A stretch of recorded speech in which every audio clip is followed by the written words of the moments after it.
Hello everyone. My name is Donnie T.C. Dunham. I am a Masters of Public Health student, a gay non-binary autistic self-advocate, and a part-time AAC user.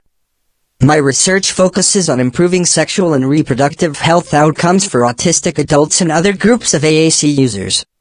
I want to talk about how many AAC systems do not have built-in robust vocabularies around sex, gender, sexuality, and sexual and reproductive health care. Especially symbol-based systems, like Proloquo 2Go, which is the symbol-based system I use. This means that AAC users who rely on high-tech symbol-based systems often have to program these terms in themselves or get someone to help them. If that someone disagrees that the user needs these terms, there will be a problem. I often hear that we shouldn't add these terms in or make default boards for them because the majority of symbol-based AAC users are children. Children still need many of these terms. Maybe they don't need as extensive a vocabulary around sexual intercourse as adults do, but everyone, regardless of age, should have terminology around genitals and body parts, gender and sexuality, and reporting abuse. Older children should also have vocabulary around puberty, and teenagers should have vocabulary around sexual intercourse and dating if that's something they want. It is not okay to limit these topics because they are not child-friendly. The world, sadly, is not child-friendly.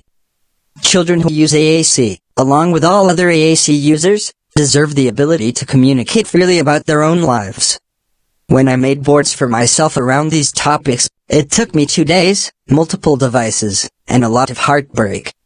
That's not okay. The UN Convention on the Rights of Persons with Disabilities says that everyone should have equitable access to communication and sexual and reproductive health.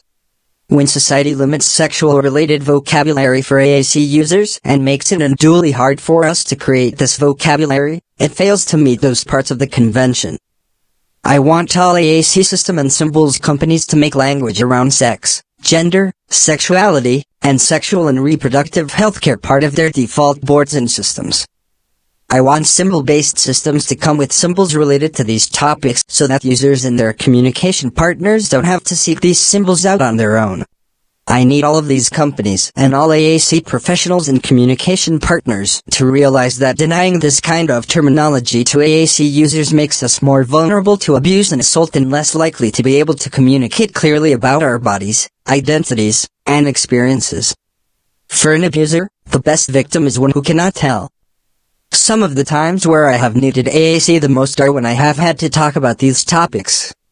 It would not have been okay to keep me or anyone else from talking about these things because they are adult.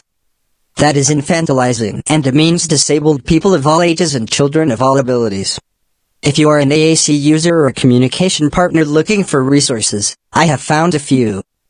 The Temple University Institute on Disabilities has a needed vocabulary for socially valued adult roles webpage that includes vocabulary lists on sex, sexuality, and intimacy and reporting or telling about a crime. The University of Pretoria Center for Augmentative and Alternative Communication also has a webpage with free downloadable picture boards with vocabulary about abuse and assault in many languages.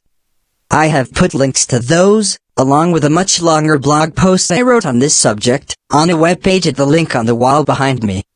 Thank you for listening to my talk.